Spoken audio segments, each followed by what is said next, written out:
আসসালামু আলাইকুম রহমতুল্লাহ।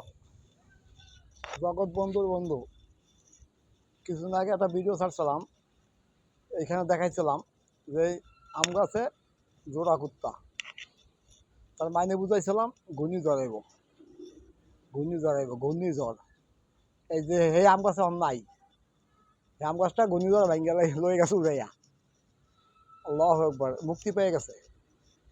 দেখাইছিলাম আম গাছে এখানে জোড়া কুত্তা, যে আম গাছটা ছিল এই আম গাছটা ভাঙ্গা লয়ে গেছে ঘূর্ণিঝড়ে। আর ওই ভিডিওতে বলছিলাম এগুলো আমি যেখানে দেখি আমি বুঝতে পারি। আর কারণ ঘূর্ণিঝড় হইব, ওই যে এটা ঘূর্ণিঝড়ে উড়াই লই যাবো, ঘূর্ণিঝড় উড়াই লই গেছে। এই আম গাছে জোড়া করতে এখানে ছিল, আম গাছটা নাই।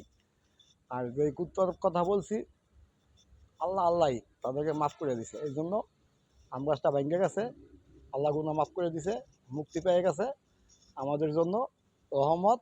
বড় বড় এই সাগরের মাঝখান থেকে যেটা আওয়ার কথা, বড় গজব, ওরা আল্লাহ বৃষ্টি দিয়া, দুই জগতের বৃষ্টি এক হইলে ওরই বিলীন হয়ে যায়, মুক্তি পেয়ে যায়। দুই জগতের বৃষ্টি তোমার নামে ডাবল বৃষ্টি।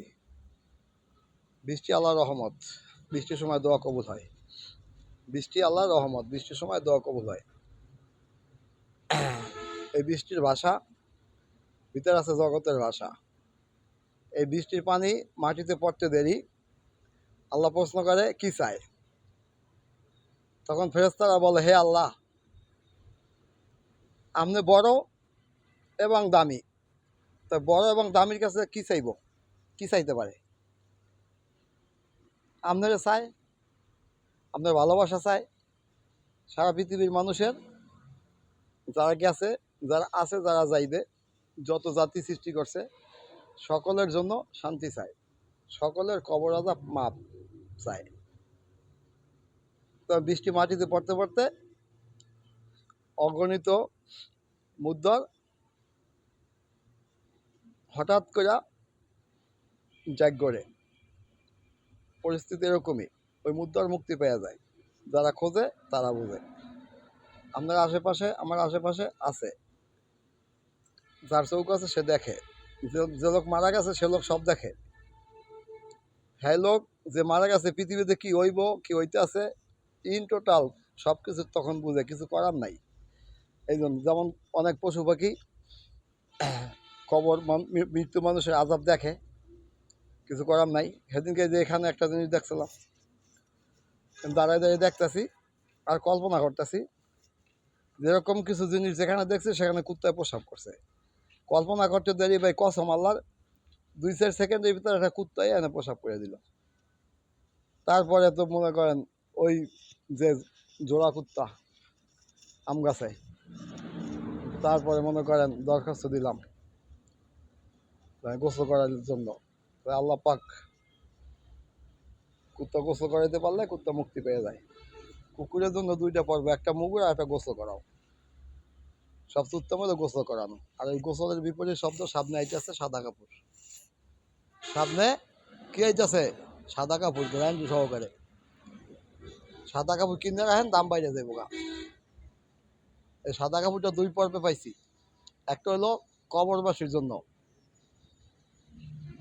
যে যে কবরবাসীর জন্য সাদা কাপড় পাইছি তার জন্য জাহান্নামের হারাম ঘোষণা হয়েছে, এই জন্য সাদা কাপড় পাওয়া গেছে। আর একটা হলো এই দুনিয়াতে মানুষ সাদা কাপড় পরবো, অগণিত মানুষ বাস্তব সাদা কাপড় পরবো। কসম আল্লাহ, গ্যারান্টি সহকারে কিছুদিন পরেই দেখবেন সাদা কাপড়ের দাম বাড়িয়ে দেবো। আর ওই সময় মানুষ সাদা কাপড় পরার বিপরীত শব্দ আছে, পাপ কাজ বন্ধ করে দিব, মানুষ সাদা হয়ে দেবো। অনেক পৃথিবীর মানুষ আস্তে আস্তে ভালো হয়ে যাবো, গ্যারান্টি সহকারে। সামনের দিকে আগুন দেখবেন, মানুষ ফকফকে সাদা হয়ে যাবো। কারণ মানুষ বুঝতে পারবো যে পাপ ভালো মন্দ, তার মানুষ পাপ কাজ ছেড়ে দিব। এটাও সাদা কাপড়ের ব্যাখ্যা। যে অগণিত সাদা কাপড় দেখছি জাহাজ বইলে আইছে, এটার ব্যাখ্যা এটা। মানুষ ভালো হয়ে যাবো, সাদা হয়ে যাবো গা, মসজিদে জায়গা হইতো না, মানুষ দিনে আইসা করবো, অগণিত মানুষ কিছুদিনের ভিতরেই। আর বাস্তবে সাদা কাপড় পিনবো সারা পৃথিবীর মানুষ। ডাক্তার বলবো সাদা কাপড় পরো, ভাইরাস থেকে মুক্তি পাইবা। আর ওই সাদা কাপড়টা ওই সময় ভাইরাস থেকে মুক্তি পাওয়ার জন্য সাদা কাপড়ও পরবো, পাপও কম করবো। পাপ কম করলেই সাদা কাপড়। আর বাস্তবে সাদা কাপড় যেমন আমি পরি সাদা কাপড়, আমার কোনো কালা কোনো কাপড় নাই। যে আল্লাহ সৃষ্টি করেছে তার নামে কসম, হালাল টাকায় কেরাই করা কাপড়ের নাম সাদা। ভেজাল টাকায় কাপড় কিনলে সেটা সাদা হয় না। নামাজ কবুল হওয়ার শর্ত হইল পোশাক পবিত্র, হালাল টাকায় কিনতে হইব। খাদ্য হালাল টাকা দিতে হইব। আল্লাহর নাম্বার 24434। যোগাযোগ করতে পারলে কইরেন, না পারলে আমার কাছে আসেন, আমি দেখাই দেবো। আল্লাহ আছে, দেখা যায়।